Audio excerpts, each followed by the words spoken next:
हम सब जानते हैं कि जलवायु परिवर्तन और ग्लोबल वार्मिंग के कारण आज पूरा विश्व आपदाओं से चिंतित है।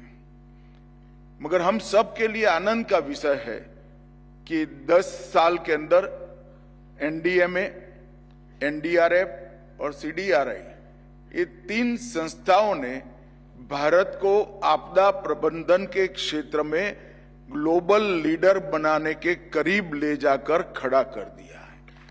और ये हम सब के लिए बड़ा आनंद का विषय है। एनडीएमए ने नीति विषयक संरचना करना, शोध कार्य करना, अनेक प्रकार के अभ्यास के लेखों को लोगों तक पहुंचाना, कई एप्स बनाना और ओवरऑल कोऑर्डिनेशन नीति विषयक विषयों का एनडीएमए ने बहुत अच्छा किया है।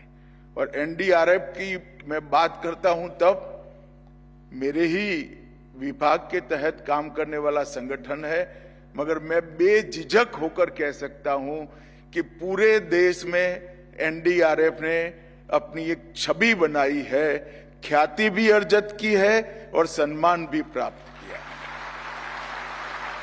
और एनडीआरएफ के संरचना में एसडीआरएफ का भी बहुत बड़ा रोल रहा है।